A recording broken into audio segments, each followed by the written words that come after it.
চুল দাড়িতে যে সকল মেহেদির রং লাগানো হয় তা জায়েজ আছে কিনা। আমার বাবার জন্য কিছু টাকা দান করব, এখন কাকে দিলে বেশি উত্তম হবে? কোন ব্যক্তি যদি কবিরা গুনাহ করতে করতে মারা যায়, তওবা করার সময় ছিল, সে করেনি, আল্লাহ যদি তাকে জাহান্নামে দেয়, সে কি কোনোদিন জাহান্নাম থেকে বের হতে পারবে? আমার বাবার জন্য কিছু টাকা দান করব, এখন কাকে দিলে বেশি উত্তম হবে? আমরা আমাদের মৃত মা বাবার জন্য, স্বামী স্ত্রীর জন্য, আত্মীয় স্বজনের জন্য, একে অন্যের জন্য অনেক সময় দান করি, তাই না? এই দানের টাকা সবচেয়ে বেশি কাকে দিলে উত্তম হবে?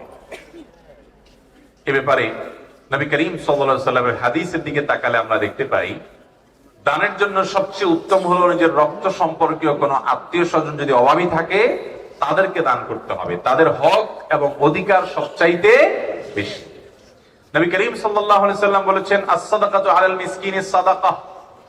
একজন অনাত্মীয় ও গরিব অভাবীকে দান করলে শুধু সাদাকার সওয়াব পাবে, দানের সওয়াব পাবে, কিন্তু ওয়াস-সাদাকাতু আলা যিল কুরবা সিলাতুন ওয়া সাদাকাহ।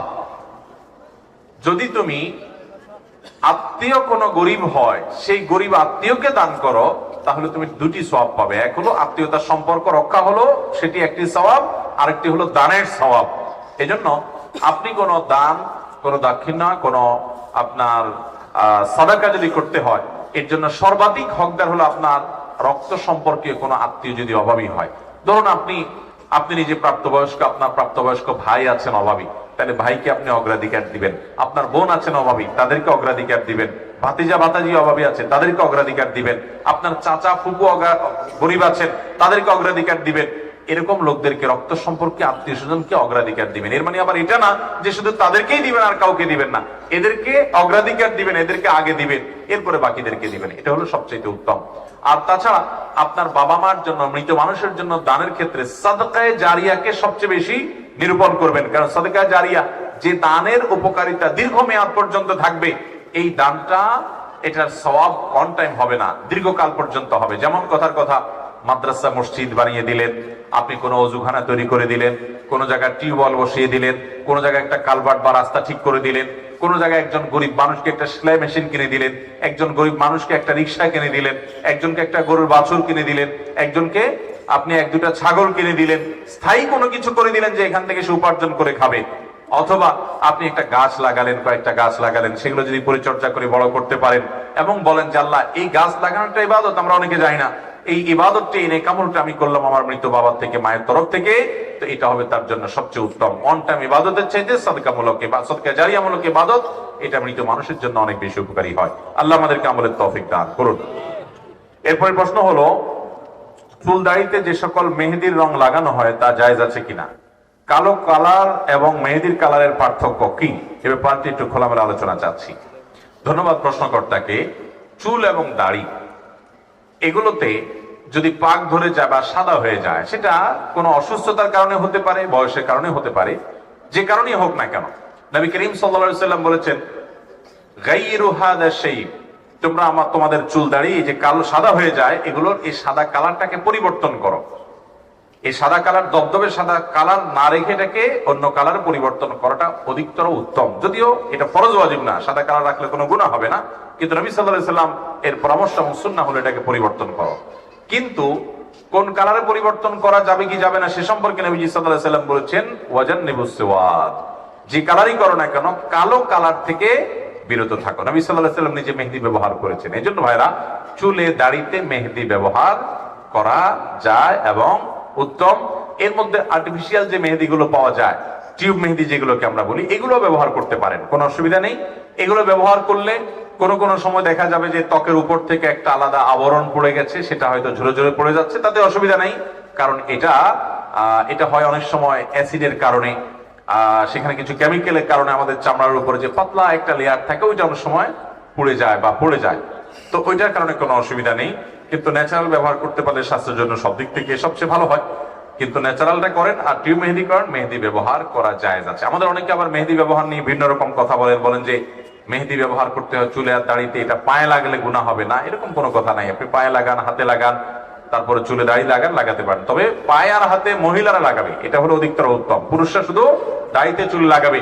নবী করিম সাল্লাল্লাহু আলাইহি সাল্লাম এর কাছে কোনো মহিলা কোনো কিছু পর্দা থেকে দিয়েছেন বা নিয়েছেন, তার হাতে মেহেদি ছিল না। নবী সাল্লাল্লাহু আলাইহি সাল্লাম বলেন, কি পুরুষের হাত না মহিলার হাত? বলি, ইয়া রাসূলুল্লাহ, মহিলার হাত। তখন নবী সাল্লাল্লাহু আলাইহি সাল্লাম বলেন, মহিলার হাত আবার মেহেদি নাই কিভাবে? তার মানে মহিলারা মেহেদি ব্যবহার করবে না। সাজগোজ করার এই রাইট অধিকার মহিলাদেরকে শরীয়ত বেশি দিয়েছে, পুরুষরা শুধু চেয়ে চেয়ে থাকবেন তাদের দিকে। কথা বুঝতে পারছেন? কোন ব্যক্তি যদি কবিরা গুনাহ করতে করতে মারা যায়, তওবা করার সময় ছিল, সে করেনি, আল্লাহ যদি তাকে জাহান্নামে দেয়, সে কি কোনোদিন জাহান্নাম থেকে বের হতে পারবে? অথচ কোরআনে সূরা সিজদা আয়াত নম্বর 20, সূরা জুমার আয়াত নম্বর 19, সূরা আলে ইমরান আয়াত নম্বর 24 ও 25 আল্লাহ পাক বলেছেন যে এরা কোনোদিন জাহান্নাম থেকে বের হতে পারবে না। আপনার মতামত জানতে চাই ভাইরা আমার। আল্লাহ বলেছেন তারা কখনো জাহান্নাম থেকে বের হতে পারবে না, এই কথা আল্লাহ বলেন নাই।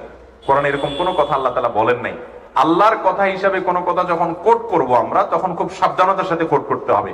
কারণ আল্লাহর নামে যদি কেউ মিথ্যা কথা বলে, নবী করিম সাল্লাল্লাহু আলাইহি সাল্লাম বলেছেন, মান কাযাবা আলাইয়া মুতাআম্মিদান ফালিয়াতাবাওয়া মাকআদাহু মিনান নার।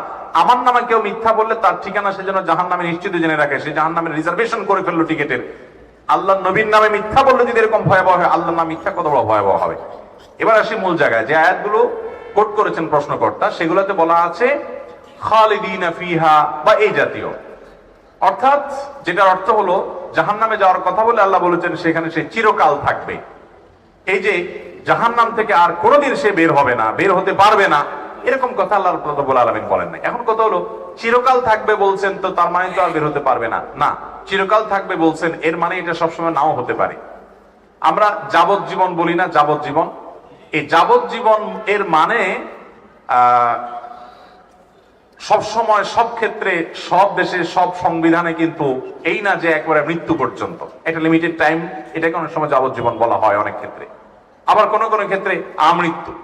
তো নবী করিম সাল্লাল্লাহু আলাইহি সাল্লামের হাদিসে, কোরআনে কারীমে বিভিন্ন আয়াতে বিভিন্ন অপরাধী যারা কবিরা গুনাহে লিপ্ত হবে তাদের চিরকাল জাহান্নামে থাকার কথা বলা হয়েছে। এখানে চিরকাল বা আজীবন জাহান্নামে থাকার মানে একেবারে অনন্ত অসীমকাল কোনোদিন বের হতে পারবে না। এই ব্যাখ্যা মুসলিম স্কলার যারা ছিলেন নবী করিম সাল্লাল্লাহু আলাইহি সাল্লামের যুগ থেকে আজও পর্যন্ত, প্রায় সমস্ত মুসলিম স্কলারদের ব্যাখ্যা একটাই, সেটা হলো এখানে তারা কোনোদিনই বের হতে পারবে না, এ উদ্দেশ্য না। আহলে সুন্নাত জামাতের বিশ্বাস, আকীদা এটা না। এর একটা কারণ এটিও হতে পারে যে অপরাধগুলো যারা করেছে এটাকে হালাল মনে করে, বৈধ মনে করে আল্লাহর বিধানের প্রতি তোয়াক্কা না করে, তারা যদি কেউ আল্লাহর হালালকে হারাম মনে করে, হারামকে হালাল মনে করে, সেই ইমান থেকে খারিজ হয়ে যায়, সেই হিসাবে সে চিরকাল থাকতে পারে। বাট অপরাধ করেছে, অপরাধের বোধ ছিল, অপরাধ বোধ থাকার পরেও সে স্থায়ী জাহান্নামী হবে না। নবী করিম সাল্লাল্লাহু আলাইহি সাল্লাম থেকে অসংখ্য হাদিস বর্ণিত হয়েছে।